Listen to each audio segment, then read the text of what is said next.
اب 40 برس کے ہونے ہی والے تھے۔ اب روحانیت کی طرف آپ صلی اللہ علیہ وسلم کا رجحان بڑھنے لگا اور آپ صلی اللہ علیہ وسلم کے خوابوں پر بھی اس کا اثر دکھائی دیتا تھا۔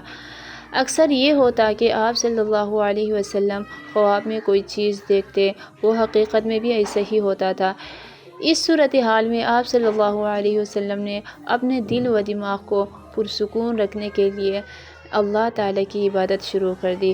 آپ صلی اللہ علیہ وسلم جانتے تھے کہ یہ وہی خدا ہے جس کی عبادت حضرت ابراہیم علیہ السلام کرتے تھے، لیکن بہت سے ایسے سوالات تھے جو آپ صلی اللہ علیہ وسلم کی بے چینی کا سبب بنتے تھے۔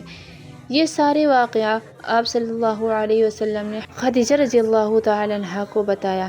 حضرت خدیجہ رضی اللہ تعالیٰ عنہا نے آپ صلی اللہ علیہ وسلم کو یقین دلاتے ہوئے کہا، سب اچھا ہو جائے گا اور آپ صلی اللہ علیہ وسلم کو پریشان ہونے کی ضرورت نہیں ہے۔ انہوں نے آپ صلی اللہ علیہ وسلم کو تجویز دی کہ آپ اپنے معمولات میں تبدیلی پیدا کریں۔ آپ صلی اللہ علیہ وسلم نے حضرت خدیجہ رضی اللہ تعالیٰ عنہا کو آگاہ کیا کہ آپ صلی اللہ علیہ وسلم تو پہلے سے ہی تنہائی میں غور فکر کر کے روحانی نشانیاں تلاش کرتے تھے۔ حضرت خدیجہ رضی اللہ تعالیٰ عنہا نے آپ صلی اللہ علیہ وسلم کی حوصلہ افزائی کرتے ہوئے کہا، آپ صلی اللہ علیہ وسلم کو جو بہتر لگتا ہے وہ کرے۔ حضرت خدیجہ رضی اللہ تعالیٰ عنہا کی حوصلہ افزائی سے محمد صلی اللہ علیہ وسلم نے یہ فیصلہ کیا کہ آپ صلی اللہ علیہ وسلم 2 دن کے لیے گوشہ نشینی اختیار کریں گے۔ حضرت خدیجہ رضی اللہ تعالیٰ عنہا نے آپ صلی اللہ علیہ وسلم کو 2 دن کے لیے کھانے پینے کا سامان دے کر روانہ کیا۔ محمد صلی اللہ علیہ وسلم مکہ سے نکلے اور آس پاس کی پہاڑیوں پر غور فکر کے لیے مناسب جگہ تلاش کرنے لگے۔ ایک پہاڑی پر جو مکہ سے 2 میل دور تھی، آپ صلی اللہ علیہ وسلم کو ایسی جگہ مل گئی جو خلوت نشینی کے لیے بہترین تھی۔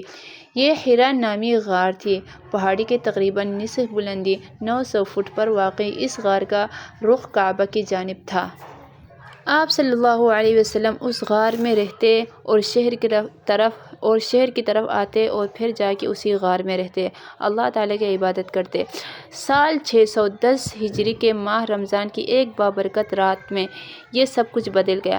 جب نصف شب کے قریب محمد صلی اللہ علیہ وسلم کے گہرے مراقبے اور غور فکر کی حالت میں تھے، اچانک آپ صلی اللہ علیہ وسلم نے محسوس کیا کہ کسی نے آپ صلی اللہ علیہ وسلم کے جسم اطہر کو اپنے ساتھ لپیٹ لیا ہے، اور جب آپ صلی اللہ علیہ وسلم نے آنکھیں کھولے تو آپ نے دیکھا ایک فرشتہ آپ صلی اللہ علیہ وسلم کے سامنے موجود تھا۔ فرشتے نے کہا، پڑھو۔ اس حیران کن صورتحال میں محمد صلی اللہ علیہ وسلم نے جواب دیا، میں پڑھنا نہیں جانتا۔ پھر محمد صلی اللہ علیہ وسلم نے محسوس کیا فرشتے نے آپ صلی اللہ علیہ وسلم کو زیادہ قوت سے اپنے ساتھ لپیٹ لیا۔ آپ صلی اللہ علیہ وسلم نے اس معانقے سے تکلیف محسوس کی، یہاں تک کہ یہ گرفت آپ صلی اللہ علیہ وسلم کے لیے ناقابل برداشت ہو گئی۔ اب فرشتے نے آپ صلی اللہ علیہ وسلم کو چھوڑ دیا اور دوبارہ کہا، پڑھو۔ آپ صلی اللہ علیہ وسلم نے پھر سے جواب دیا، میں پڑھا نہیں ہوں۔ ایک بار پھر جبریل امین نے آپ صلی اللہ علیہ وسلم سے معانقہ کیا۔ اس بار معانقے کی پکڑ پہلے سے بھی زیادہ شدید تھی۔ پھر انہوں نے کہا کہ پڑھو۔ آپ صلی اللہ علیہ وسلم نے کہا، میں پڑھنا نہیں جانتا۔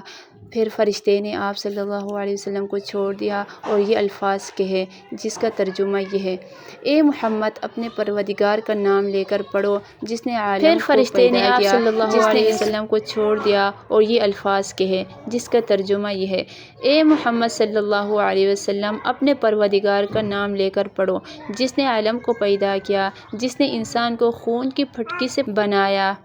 پڑھو، اور تمہارا پروردگار بڑا کریم ہے جس نے قلم کے ذریعے سے علم سکھایا اور انسان کو وہ باتیں سکھائے جس کا اس کو علم نہ تھا۔